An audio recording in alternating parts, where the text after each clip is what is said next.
নমস্কার। আজ মহা অষ্টমী। এই মহা অষ্টমীর সন্ধ্যায় বিভিন্ন রকমের আড্ডা নিয়ে, সাংস্কৃতিক অনুষ্ঠান নিয়ে আমাদের সোশ্যাল বাংলা প্রতিনিয়তই থাকছে এবং আজকেও সেই ধরনের বিভিন্ন সাংস্কৃতিক অনুষ্ঠান এবং একের পর এক আড্ডা নিয়ে কিন্তু আমরা থাকছি।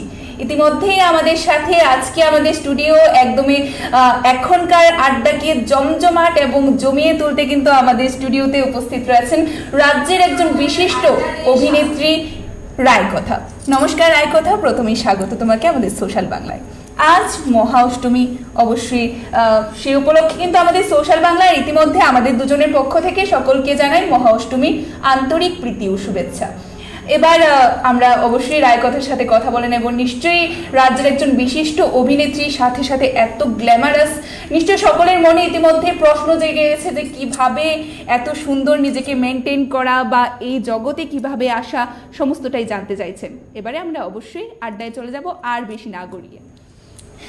রায়কথা, তুমি এই যে প্রফেশনে আসা, ঠিক ছোট্টবেলায় কবে থেকে বা কখন ভাবলে যে অভিনয় জগতে যাওয়া যায়? আচ্ছা, প্রশ্নের উত্তর দেওয়ার আগে সবাইকে অষ্টমীর অনেক অনেক শুভেচ্ছা, বড়দের প্রণাম, আমার এই রাজ্যের সবাইকে ভালোবাসা, আর স্পেশালি দ্য সোশ্যাল বাংলার এই প্ল্যাটফর্মে যারা যারা আছো বা যারা যারা সবাই আছেন এই প্রোগ্রামে, তো সুন্দর। আমি অনেক দিন ধরেই দেখি, অনেক দিন ধরেই আমি ফলো করি, আর খুব সুন্দর করে মেনটেন করা হয় এখানকার ইভেন আর্টিস্টদের আসা যাওয়া সমস্ত কিছু, যেগুলো নিয়ে ত্রিপুরায় অনেক সময় একটু মানে নাকঝুক থাকে, সেগুলো খুব সুন্দর করে সোশ্যাল বাংলায় কিন্তু করা হয়। যাই হোক, আজকে অষ্টমীর সবাইকে শুভেচ্ছা আমার তরফ থেকে ও ভালোবাসা।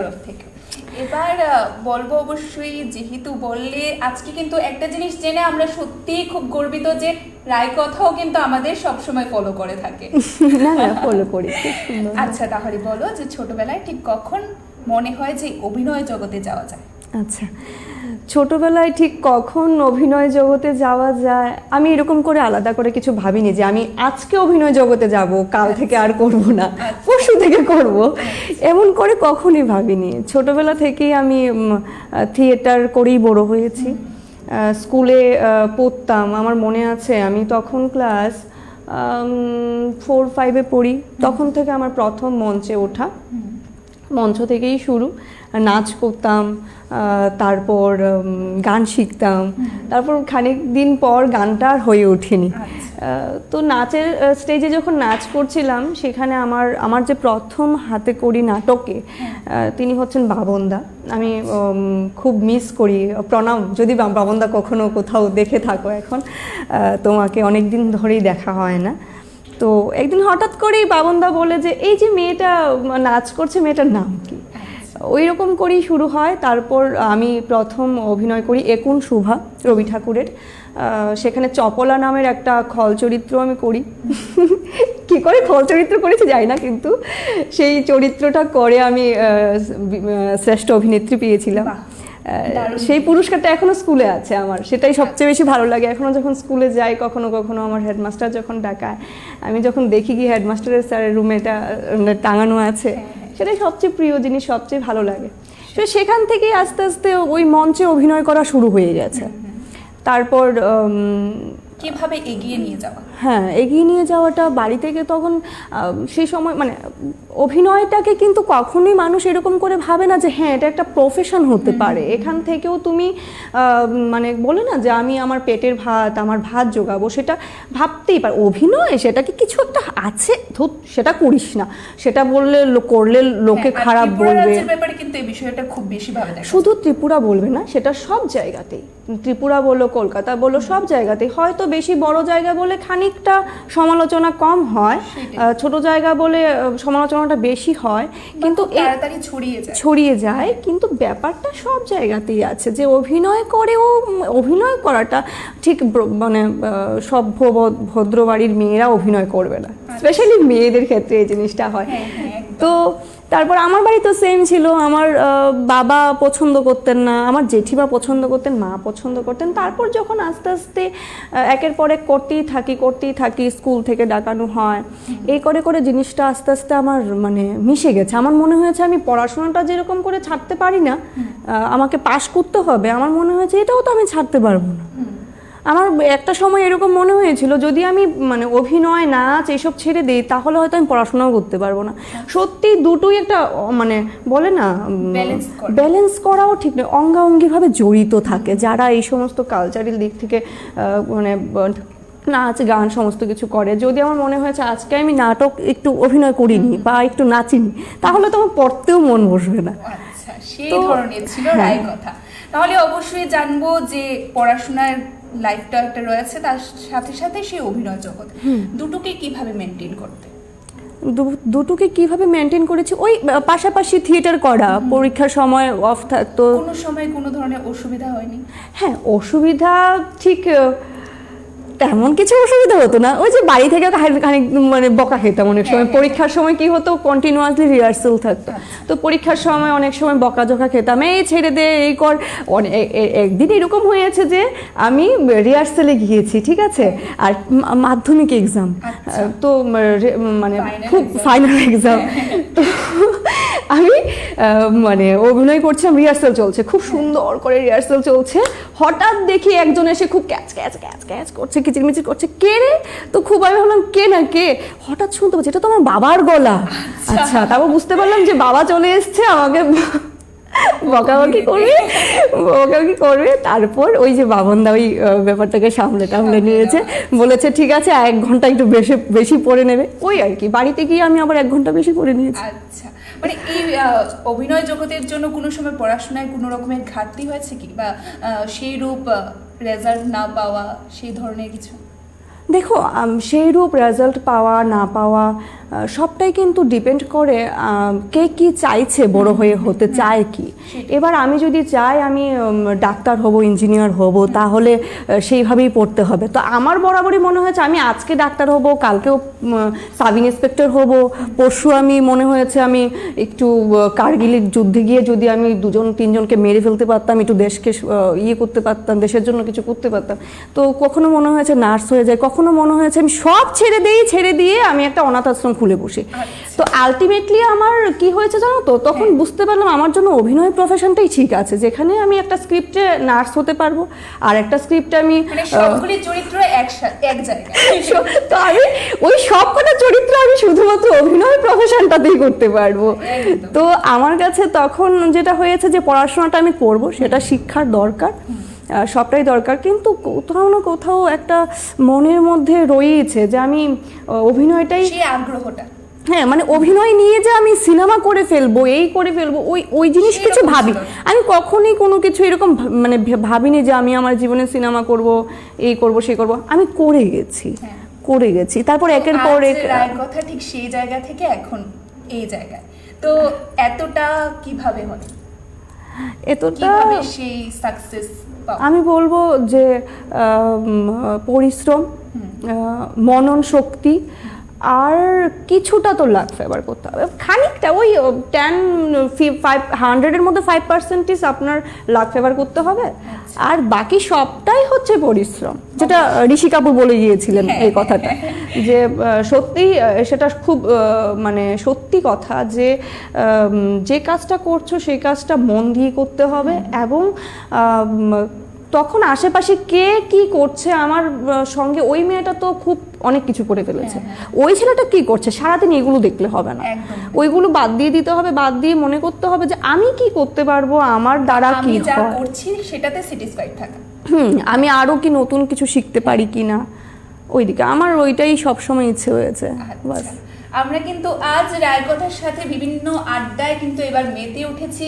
অবশ্যই আপনারাও যদি কিছু জানতে চান অবশ্যই জিজ্ঞাসা করতেই পারেন, আমাদের রায়কথা রয়েছে, কমেন্টসের মাধ্যমে জিজ্ঞাসা করবেন। যদি কিছু পার্সোনালিও আপনারা জানতে চান রায়কথা থেকে, এত সুন্দর গ্ল্যামারাস একজন বসে আছে আমাদের সামনে, আমার পাশেও যে বসে আছে সেও কিন্তু খুব সুন্দর, বারবার আমাকে সুন্দর বলছে, কি মিষ্টি চেহারা। তোমার তো আমার থেকে অনেক বেশি। এবার রায়কথা থেকে কিন্তু অবশ্যই জিজ্ঞাসা করতে পারেন কিভাবে নিজেকে মেনটেন করছে। আমরা কিন্তু জিজ্ঞাসা করে নেব, কারণ কি আমরা চাই আপনারাও সেইভাবে মেনটেন করুন নিজেকে। কিভাবে নিজেকে মেনটেন করা? কিভাবে নিজেকে মেনটেন করি? নাচটা আমাকে অনেক সাহায্য করেছে। আমার নাচের গুরু সর্বারী নন্দীকে আমার মানে জানি না ওনাকে কি বলে আমি করব, ওনার প্রতি মানে সত্যি অগাধ একটা ভালোবাসা, শ্রদ্ধা তো সবসময় থাকবে, ভালোবাসা। উনি আমাকে নাচটা শিখিয়েছেন এবং এই নাচের প্রতি, নাচ থেকে যে কতটা নিজেকে ঠিক রাখা যায় আর নাচ থেকেই যে আরও বেশি কতটা তুমি অভিনয় শিখতে পারবে, মানে সেটা শুধুমাত্র যারা নাচ হয়তো করে বা যারা শিখে তারাই হয়তো বলতে পারবে। যেমন নাচের বিভিন্ন স্টেপস গুলো কিন্তু একটা মানে এক্সারসাইজের মতোই বলা যায়। এক্সারসাইজের মতো, তার থেকে বড় তো কথা বলে, যেগুলো তোমাকে সমস্ত কিছু শেখায়, তাই না? আর পাশাপাশি আমি যোগা করি, প্রতিদিন সকালবেলা যোগা করি। যারা ফ্রেন্ড রয়েছেন রায়কথা সকলে কিন্তু জানে যোগা করে, যে আমরা কিন্তু বিভিন্ন পোস্ট পেয়ে থাকি। আমি সকালবেলা যোগা করি, কখনো মানে আমার একটুখানি মানে ছাদের উপর করি, আর নতুবা আমার একটু বাইরে ধরো একটু বনানি, যেখানে জঙ্গল বন ওই রকম নেচার যেখানে আছে সেই সব জায়গায় গিয়ে আমার একটু যোগা করতে, যেখানে আমি ন্যাচারাল সাউন্ড পেতে পারবো। যোগা জিনিসটা হচ্ছে সম্পূর্ণ নিজেকে কিভাবে ভেতর থেকে তুমি জানতে পারো, তোমার ভেতরে আর কি আছে, ভেতরটাকে তুমি কিভাবে জানতে পারবে। লোকে তোমাকে নিয়ে অনেক কিছু বলবে, তুমি সুন্দর, তুমি বিচ্ছিরি, তুমি কালো, তুমি মোটা, কিন্তু তুমি তোমার ভেতর থেকে কি জানতে পারো, তুমি তোমার ভেতর থেকে আর কতটা মানে নিজেকে কতটা জানা যায়, সেই জিনিসগুলো যতদিন সেই জিনিসগুলো যতদিন না জানা যায় ততদিন একটা পরিপূর্ণ মানুষ হওয়া যায় না, সবচেয়ে বড় কথা। আর সেগুলো কোথায় গিয়ে জানা যায়, আমার যেরকম ভালো লাগে, আমি একটু নিস্তব্ধ, যেখানে শান্ত, যেখানে একটু সাউন্ড, আমি ন্যাচারাল সাউন্ড পাবো, সেখানে গিয়ে আমার যোগা করতে ভালো লাগে এবং সেখানে গিয়ে যোগা করি। পাশাপাশি ডেলি সকালবেলা আমার যেটা রুটিনে আছে, তুলসী গরম জল, তুলসী পাতা দিয়ে গরম জল, সেটা আমার একেবারেই বলতে পারো সারাদিন এটাই আমি খাই, কিন্তু সকালবেলাটা একেবারেই, তারপর একটু খানিক চা, আর হ্যাঁ অয়েলটাকে আমি অ্যাভয়েড করি, আর বাইরের খাওয়া দাওয়াটা একেবারেই অ্যাভয়েড করি। অবশ্যই তোমার আমি মনে নেই যে আমি লাস্ট কবে এগ রোল খেয়েছি, আমার মনেই নেই। Egg roll, Mughlai, fast food কিছুই খাওয়া হয় না? না, খাওয়া হয় একদমই কিছু না। ইভেন আমি যে খাই না, যে এরকম যেটা, এটা আমি খাই না, আমি ইচ্ছে করে খাবো না, আমি মেনটেন করবো বলে খাবো না, না, আমার এটার প্রতি ইচ্ছেই আসে না আর কি, একটা ইচ্ছেই আসে না। আচ্ছা, তোমার থেকে তো নাচের সম্বন্ধে অনেক কিছু শুনলাম, অভিনয় জগতেরও অনেক কিছুই শুনলাম, এবার নাচ এবং অভিনয়ের মধ্যে কোনটাকে আগে রাখছো? নাচ, এটা এটা এটা এটা খুব বড্ড কঠিন প্রশ্ন, এবং এই প্রশ্নের কোনো আনসার হয় না যে আমি নাচ আগে রাখবো নাকি আমি অভিনয় আগে রাখবো। কারণ অভিনয়টা হচ্ছে, এটা সম্পূর্ণই আমার প্রফেশন, আমার আর দ্বিতীয় কোনো প্রফেশন নেই, এটাই আমার প্রফেশন। আমি অভিনয়টাই করি, অভিনয় আমার বেঁচে থাকা, যেমন পেশা ও নেশা দুটোই আমার অভিনয়, আর নাচ হচ্ছে আমার প্রেম। আচ্ছা, এই ধরনের বিভিন্ন আড্ডা নিয়ে কিন্তু আমরা রায়কথার সাথে থাকবো। কিছু কিছু কথা আমরা শুনে নিয়েছি, আরো অনেক আড্ডা রয়েছে, আরো অনেক কিছু আমরা জানবো, তার জন্য অবশ্যই আপনাদের আমাদের সাথে জুড়ে থাকতে হবে। এবার নিয়ে নেব একটি ছোট্ট বিজ্ঞাপন বিরতির সময় হয়েছে নিয়ে নেওয়ার, একটি ছোট্ট বিজ্ঞাপন বিরতি, সঙ্গে থাকুন।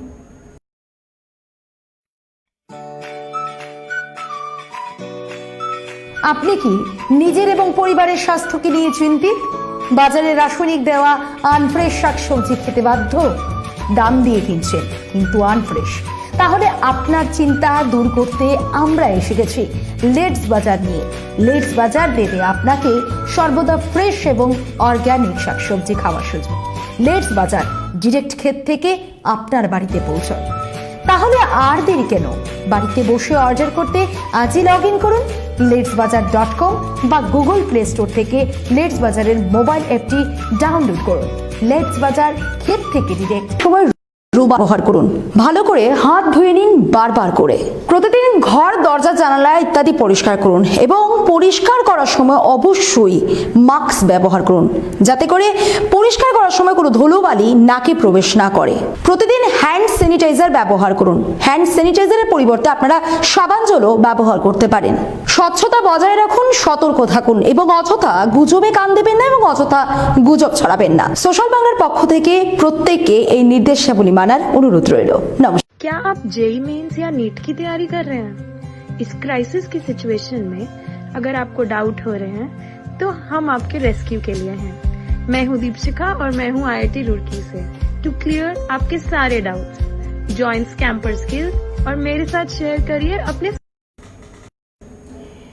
নমস্কার, ফিরে এলাম আবারও ছোট্ট একটি বিজ্ঞাপন বিরতির পর। আবারও আলোচনায় থাকবো রায়কথার সাথে।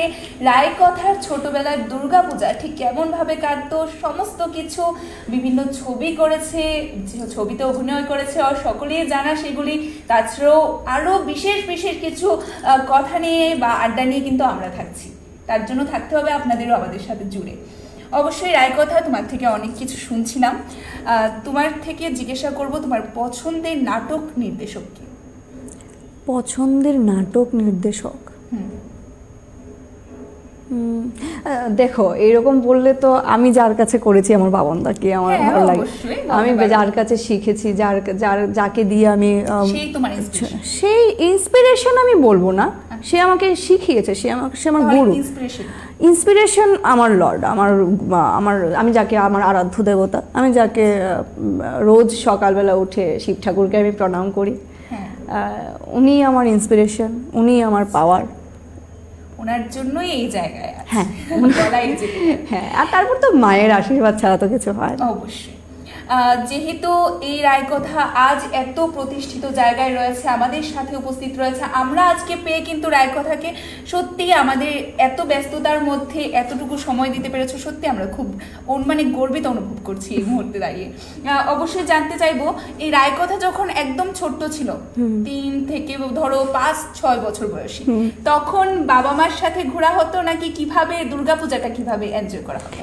আচ্ছা, দুর্গাপূজাটা বলি, এটা বেশ মিষ্টি একটা প্রশ্ন। আমরা বিজনেস ফ্যামিলি থেকে বিলং করি এবং আমরা জয়েন্ট ফ্যামিলি। আমার বাবা এবং জেঠু, আমাদের ফ্যামিলি খুব বড় নয়, খুব কষ্টের ব্যাপার। আমার জেঠু জাস্ট উনি প্রাপ্তি পেয়েছেন গত মঙ্গলবারে, খুব একটা বেশি দিন নয়, গতকাল ওনার শ্রাদ্ধ গিয়েছেন। তো আমাদের ছোটোবেলাটা আমাদের কাপড়ের বিজনেস ছিল, তো কি হতো, পুজোটা আমাদের ম্যাক্সিমাম সময়টা দোকানেই কেটে যেত ছোটবেলাটা। আর আমার খুব ভালো লাগতো ওই রকম দোকানের মধ্যে, হ্যাঁ, মানে ওই যে অনেক ধরনের কাস্টমার আসা, আর আমাকে কি করতো, গদিতে বসে থাকতাম, তো আমি ক্যাশ কাউন্টারে বসতাম আর কি। ঠিক আছে, তো আমার খুব এটা আমার ছোটবেলাটা ওই তাহলে ঠিক করে দেখো নাকি গন্ডগোল লেগে যেত সেখানে? হ্যাঁ, টেস্টটা দেখতাম আর পাশাপাশি ছোট ছোট কয়েন কিছু নিয়ে নিতাম আর কি। সেটা বলেই নিতাম, বাবাকে বলে, যেটাকে বলে কয়েন নিতাম। বোঝা যাচ্ছে যে ক্যাশ কাউন্টার থেকে কিন্তু কিছু একটা সরে যেত। না, এরকম কিছু নয়, জেঠু বাবাকে বলেই সেগুলো আবার নিয়ে আমি কোথায় জমাতাম, আমার কয়েন বক্সে জমাতাম। এগুলো দিয়ে আমি আবার ঘরের জন্যই হয় শিব ঠাকুরের জন্য কিছু কিনতাম, না হয় মার জন্য, জেঠিমার জন্য। হ্যাঁ, ছোট থেকে শিবভক্ত। আর তারপর তো ওই পুজোর মণ্ডপ, কি সকালবেলাটা কি পুজো শুরু হয়, এটা তো পুজোর আগের কথা, যে দোকানে আমাদের এরকম করে কাটতো। আর পুজো শুরু হয়ে গেলে একদম বরাবরই আমি ছোটবেলা থেকে পুজোর কাজ করতে আমার খুব ভালো লাগতো। পুজো দেওয়া, ইভেন আমি আমার বাড়ির লক্ষ্মী পুজো আমি ব্রাহ্মণ দিয়ে করাই না, সেটা আমি নিজে করি। এটা আমার খুব ভালো লাগে। তো ওই দুর্গা পুজোর কাজ আমি ওই ছোটবেলা থেকেই আমি করেছি। আমার একদম পাড়ার যে ক্লাব, পাড়ার ক্লাবের পুজোতে সকালবেলা উঠেই, একদম ভোরবেলা উঠে 5:30টায় উঠে স্নান করে নেওয়া, তারপর শিউলি ফুল কুড়োতে যাওয়া নয়, আমাদের বাড়িতে বিরাট বড় শিউলি ফুল ছিল। শিউলি ফুল, হ্যাঁ, আমাদের যে শিউলি ফুল গাছটা, সেটা 45 ইয়ার্স পুরনো শিউলি ফুল গাছ, এখনো শিউলি ফুল ফুটে সেটাতে। তো এখন আর ওই বাড়িতে আমরা নেই, এটা পুরনো খামার বাড়ি, ওই বাড়িতে নেই, নতুন বাড়িতে শিফট হয়ে গেছে। তো ওই শিউলি ফুল তোলা, বাড়িটা কি আছে? ওই বাড়িটা আছে। সেখানে তো নিশ্চয়ই হ্যাঁ, যাওয়া অনেক হয়। স্মৃতি জড়িয়ে হ্যাঁ, আছে। ও প্রচুর স্মৃতি জড়িয়ে আছে। তো ওই শিউলি ফুল তোলা, তারপর মায়ের এখানে যাওয়া, গিয়ে 8টা থেকে মানে ফল কাটা, সমস্ত কিছু করা, ভোগ দেওয়া, মানে ওইগুলো ছোট থেকে দেখে এসেছি। আর এখন তো 2 বছর ধরে আমার দাদার বাড়িতে পুজো হচ্ছে, পুজোতেই, বাড়ির পুজোতেই সময় কেটে যায়। সময় কেটে যায় না? এই সময় তো অনেকটা ব্যস্ততা থাকে তোমার, যেহেতু এই প্রফেশনের সাথে যুক্ত, খুব ব্যস্ততা থাকে তোমার লাইফে। তো এই দুর্গাপূজার সময় বন্ধুদের কি সময় দেওয়া হয়? দুর্গাপূজাটা আমার ক্ষেত্রে একটু অন্যরকম। আমি পুরো বছরটা বন্ধু বান্ধব সবার সঙ্গে কাটাই। দুর্গাপূজাটা আমার অত শত বন্ধু বান্ধবের সঙ্গে একদম ভালো লাগে না কাটাতে, সেটা একদম যারা দেখছে তারাও জানে। একটু মিলিয়ে নিতেই হবে, কারণ সকলের কিন্তু মুড সেম হয় না। দুর্গাপূজার সময় রায়কথা পরিবারের সাথে কাটাতে হ্যাঁ, আমি দুর্গাপূজাটা মানে একেবারেই আমি কারণ কি বাকি দিনগুলো কি হয় আমি আমার নিয়ে ব্যস্ত থাকি, হয় আমি আমার সমস্ত কাজকর্ম নিয়ে ব্যস্ত থাকছি। তো কি হয়, বাড়ির মধ্যে খুব একটা, বাড়িতে এমনিতেও পুজোতে বাড়িতে তো সময় দেওয়া হচ্ছে না, ওই বাড়ির পুজো হয়ে যাচ্ছে, কিন্তু সকাল বিকালটা বাড়িতেই থাকি। আর আলাদা সময়টা যে খুব বেশি আমি গিয়ে বন্ধুদের সঙ্গে বসে খুব আড্ডা দিয়ে দিলাম, এই করলাম, এরকম কিছু নয়। আর 2 বছর ধরে তো বাড়িতেই পুজো হচ্ছে, বন্ধুরা তো এখানেই আসে। তো দেখা হয়ে গেছে। আজ মহা অষ্টমী, অঞ্জলির কিন্তু একটা ব্যাপার থাকে মহা অষ্টমীর দিনে, যে শাড়ি পরে একদম পাঞ্জাবি পরে সেভাবে অঞ্জলি দিতে যাও, যে সে ছোট্টবেলায় যেভাবে নেওয়া হতো সেভাবে কি এখনো নেওয়া হয় না? হ্যাঁ, আমি বরাবরই এই যে সাজটায় আমি বসে আছি এখন, সেটা আমি সকাল, খুব সুন্দর মারাঠি সাজে কিন্তু সেজে এসেছে। তো আমি সকাল 10:30টায় সেজেছিলাম। আচ্ছা, এটা এখনো অবধি, মানে আমি পুজোর মায়ের সামনে যাব, মায়ের কাজ করব, আমার একদম টপ টু বটম অবধি আমার একদম টিপটপ সেজে থাকতে হবে। আচ্ছা, মানে রায়কথা বরাবর কিন্তু একদম টিপটপ থাকে না, সবসময় টিপটপ থাকি না। আমি যখন যোগা করি তখন দেখলে কিছুই করি না, এমনিই থাকি। যখন যেটা মায়ের সামনে যাব, তুমি যোগার সময়ও কিন্তু সেই গ্ল্যামারাস কিন্তু থাকে, যাদের থাকা তাদের সবসময় থাকে, কিন্তু মায়ের সামনে যাব মানে একটু টিপটপ হয়ে। পুজো মানে একদম মানে যে সাজটাই আমি সাজতে চাই, আজকে আমি এরকম ভাবে সাজবো, তার সঙ্গে গয়নাগাটি যাই পরবো, আমি আমার মানে টিপটপ করে সেজে তারপর পুজোর কাজ করব, ফল কাটবো, সেটা সেজে করব। সেটা ওই এমনি একটা শাড়ি পরে নিলাম, এমনি একটা সালোয়ার পরে নিলাম, সেটা করব না, সেটা হবে না। তাহলে বাড়িতে পুজো হয় যখন, দশমী তো থাকে, হ্যাঁ, দাদার বাড়িতে হয়। কি ধরনের মনের ভাব থাকে? নিশ্চয়ই খুব। গত বছর থেকে বাড়িতে, দাদার বাড়িতে পুজো হচ্ছে, একসঙ্গে ওইখানেই থাকা, সিদ্ধার্থ দার বাড়িতে। তো তখন সবাই মিলে প্রথমে তো মায়ের চোখে জল চলে আসে, মানে একদম একটা 4টা দিন থাকার পর চলে যায় যে, সেটা খুব কষ্টের, খুব কষ্টের। অবশ্যই আমরা দুর্গাপূজা সম্বন্ধে রায়কথার কি এক্সপিরিয়েন্স ছোট থেকে একদম বড়বেলা সমস্তটাই জেনে নিলাম। এবার প্রফেশনে চলে আসবো। রায়কথা কিন্তু রাজ্যের বিশেষ বিশেষ কিছু ছবিতেও অভিনয় করেছে। কি কি ছবিতে অভিনয় করেছে রায়কথা? আমি প্রথমে যেটা আমার বড় পর্দায় কাজ করেছি ত্রিপুরায়, আর ত্রিপুরার বড় পর্দায় দেবাশিস সাহা স্যারের সাথে গোজামিল ছবিতে আমি প্রথম বড় পর্দায় কাজ করি। তারপর আমি এখানকার এই ছোটো ছোটো কুন্তি নামে শর্ট ফিল্মটা করি, যেটা অনেকগুলো পুরস্কার পেয়েছে, ইন্টারন্যাশনাল ন্যাশনালি অনেকগুলো পুরস্কার পেয়েছে, সান্নিধ্য দাসের ডিরেক্ট করা। আর তারপর আরও অনেকগুলো শর্ট ফিল্ম করেছি, অনেকগুলো শর্ট ফিল্ম, মিউজিক অ্যালবাম।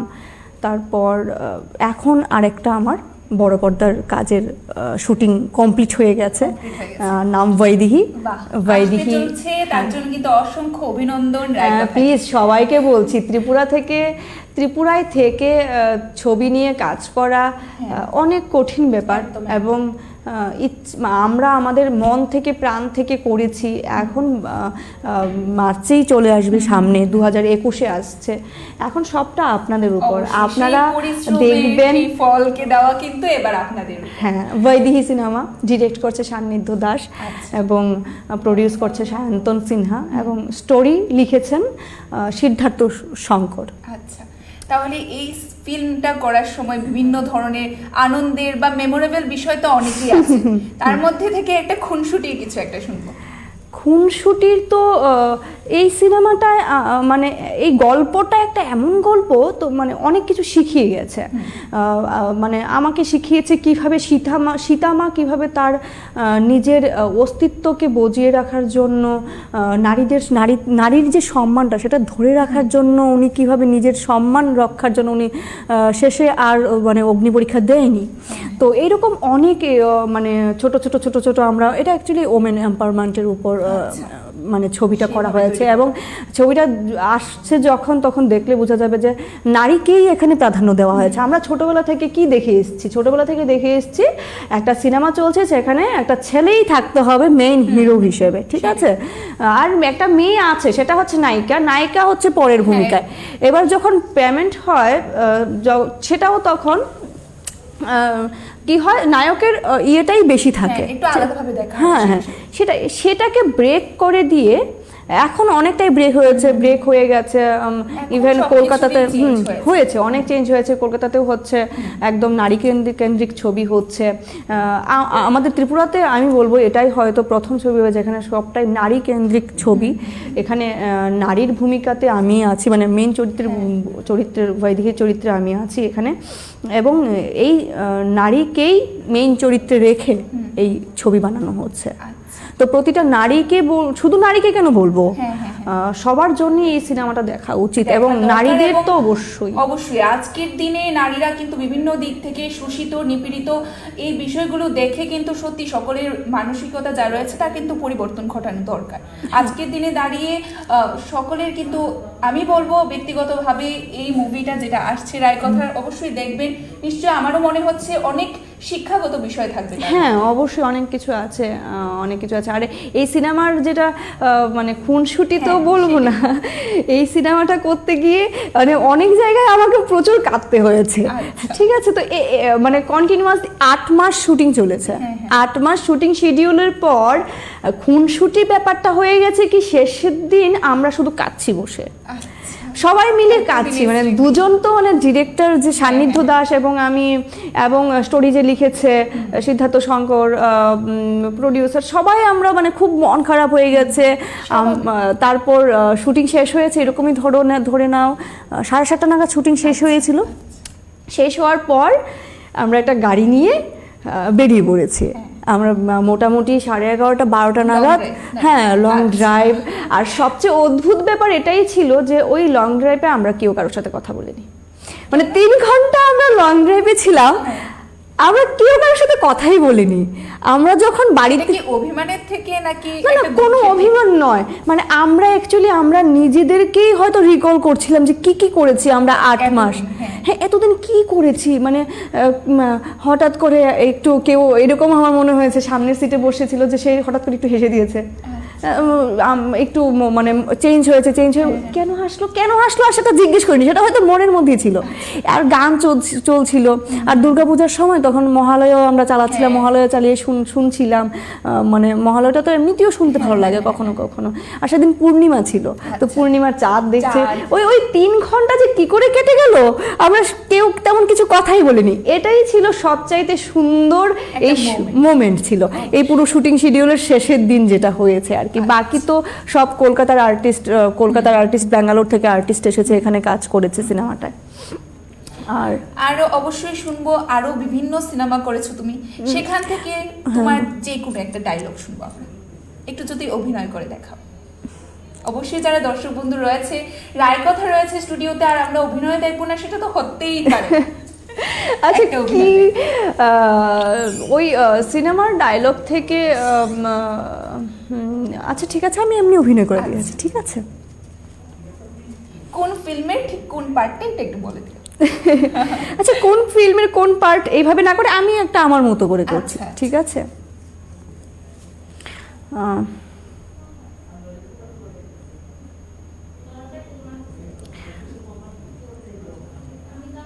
বলছি কলেজ জীবনে তুমি যখন থেকে এসছো আমার দেখে তোমার কিছু মনে হয়নি? না তোমার মনে মানে হতেও তো পারে, কখনো দেখে তোমার ভালো লাগেনি আমাকে? না অবশ্য তুমি মানে তোমার প্রেম করো না, করতেই পারো। নাম কি, কোনো বয়ফ্রেন্ড আছে? আচ্ছা তুমি এটা বলো না, মানে আমাকে কিরকম লাগে, মানে তুমি তো একটা মেয়ে হিসেবে, আমিও তোমার সামনে একটা মেয়ে, মানে আমাকে তোমার দেখে কেমন লাগছে? ভালো লাগছে? আমি কমেন্টটা করে দিই, দারুণ লাগে। মানে দারুণ তো সবার লাগে। বলো না, আমার সাথে প্রেম করতে পারবে?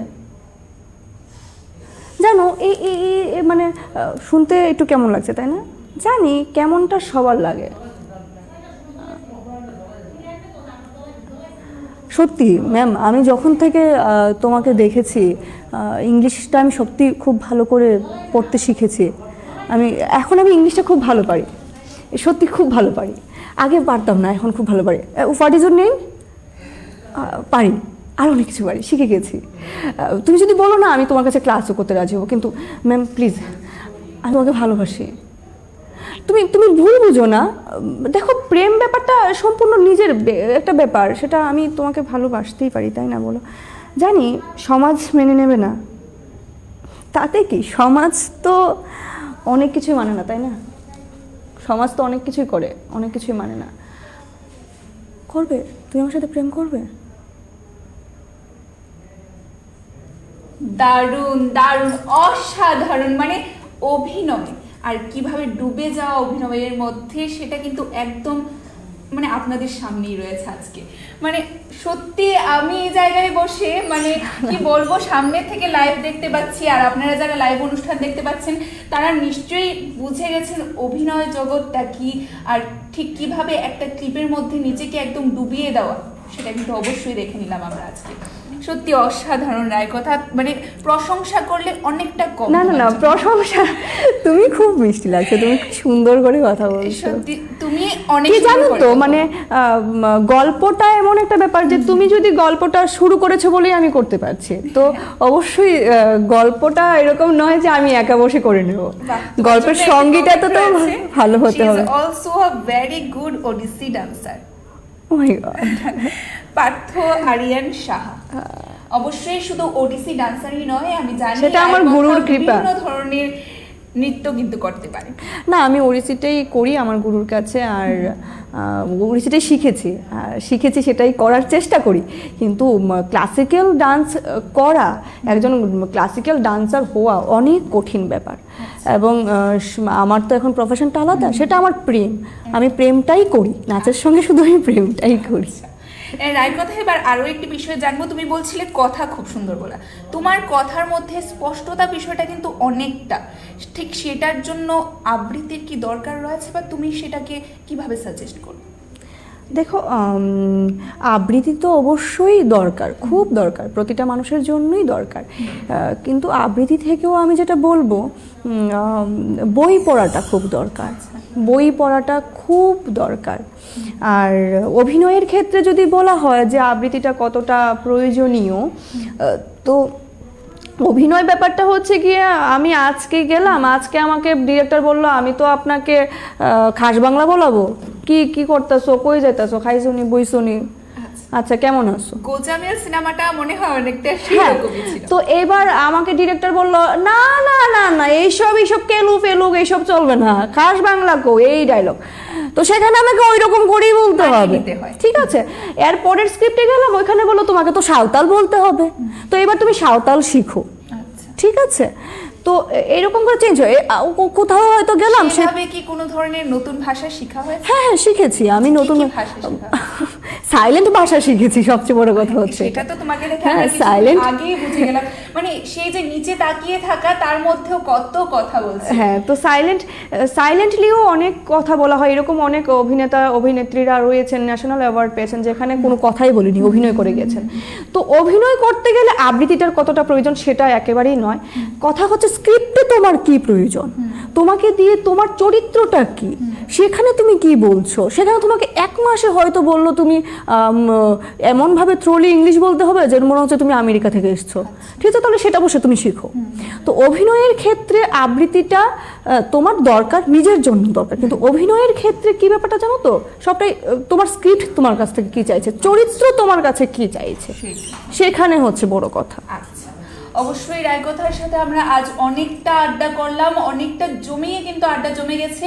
এবার কিন্তু সময় বা ঘড়ির কাঁটা বলছে একদমই আমাদের শেষ করতে হবে এই মুহূর্তের অনুষ্ঠান। কিন্তু শেষ করার আগে অনেকেরই রিকোয়েস্ট ছিল, সেই অনুযায়ী আমরা রায়কথার থেকে জিজ্ঞাসা করব যে গোজামিল সিনেমার সেই একটা খুনসুটি মূলক একটা যে কোনো ডায়লগ। অনেক রয়েছে আমি জানি, গোজামিল সকলেরই দেখা, একটা শুনে নেব। আর অনেকদিন পর তো স্মৃতিচারণও হয়ে যাবে। অন্যার ঘরের অন্যা দাঁড়া, তোরে আমি শরবত খাওয়ামু, তোর শরবত খাওয়ানোর ইচ্ছে হয়েছে? হ্যাঁ দাঁড়া, তোরে আজকে আমি শরবত খাওয়ামু। শরবত না লবণ জল খাইবি, তুই টের পাইবি তখন। ওহ, দারুণ দারুণ, মানে কি বলবো, প্রশংসা করার আমার কাছে ওয়ার্ড নেই, স্পিচলেস। এটা দেবাশিস স্যারের কৃতিত্ব। আমরা ডায়লগ পড়তে গিয়ে আমরা প্রথম হেসেছি অন্যের ঘরের। আমরা স্পেশালি যেরকম আমরা স্কুলে আমরা ডাকি, এই সুস্মিতাকে সুস্মিতা বলে ডাকি না, আমরা বলে ওই সুস্মিতা বলে ডাকলাম। হ্যাঁ, তারপর অনি কারোর নাম যেরকম ওইখানে ছিল অনি, সেটাকে আমরা অনি তো ফেলে দাও, সেটাকে ওই না। তো এগুলো আমরা সবসময় করে থাকি, সেটাই ওইখানে দেখি। আমি না প্রথমে মনে করেছিলাম অন্যা নিশ্চয়ই কোনো একটা ভাষা, সেই সাউথ সাইডের কোনো একটা ভাষা, কিন্তু এখন বুঝলাম অনেক থেকে নামটা কিন্তু অন্যা হয়েছে। এই নামগুলো ভীষণ বিচ্ছিরি করে দেয় বন্ধুরা। এবার অবশ্যই শেষ করব আমাদের আড্ডা, অনেকটা জমিয়ে আড্ডা করলাম, অনুষ্ঠান কিন্তু জমজমাট। আজকের সন্ধ্যায় এইভাবে আমাদের টাইম দেওয়ার জন্য অসংখ্য ধন্যবাদ। আমারও খুব ভালো লেগেছে এসে। অবশ্যই তোমাকেও আমরা পেয়ে খুবই গর্বিত। সবাই প্লিজ আমার যে সিনেমা আসছে পরের সিনেমা দেখবেন, এবং কলকাতা থেকেও একটি প্রজেক্ট আসছে প্রসূন গাইন ডিরেক্ট করা একটি শর্ট মিউজিক্যাল ফিল্ম আসছে, সেটাও আপনারা দেখবেন। আসতে চললো, মানে সেখানে অবশ্যই সামাজিক বিভিন্ন ধরনের মেসেজ কিন্তু রয়েছে, অবশ্যই আমরাও বলবো সোশ্যাল বাংলার পক্ষ থেকে অবশ্যই আপনারা দেখবেন। বিভিন্ন শিক্ষামূলক বিভিন্ন কিছু শেখার রয়েছে, মূল্যায়ন করতে শিখুন নিজেদের সেখান থেকে, এবং নিজস্ব যে মানসিকতা রয়েছে সেটা পরিবর্তন খুবই দরকার আজকের দিনে দাঁড়িয়ে, যেহেতু এখনকার যুগে আধুনিক যুগে আপনারা বসবাস করছেন, অবশ্যই সেটা দরকার। আজ এখানে আমাদের শেষ করতে হবে, শেষ করতে চাইছে না মন, কিন্তু শেষ করতেই হবে। রায় কথাকে কে ছাড়তে চায় বলো, কিন্তু শেষ করতে হবে। অবশ্যই আমাদের আরো বিভিন্ন ধরনের সাংস্কৃতিক অনুষ্ঠান রয়েছে। আজ মহা অষ্টমীর সন্ধ্যায় বিভিন্ন কিছুক্ষণ পরও আসছে বিভিন্ন সাংস্কৃতিক অনুষ্ঠান, দেখতে অবশ্যই চোখ রাখবেন সোশ্যাল বাংলার পর্দায়। নমস্কার। নমস্কার। क्या आप जेई मेंस या नीट की तैयारी कर रहे हैं? इस क्राइसिस की सिचुएशन में अगर आपको डाउट हो रहे हैं तो हम आपके रेस्क्यू के लिए हैं। मैं हूं दीपशिखा और मैं हूं IIT रुड़की से, टू क्लियर आपके सारे डाउट्स। जॉइन कैंपर स्किल्स और मेरे साथ शेयर करिए अपने सारे डाउट्स।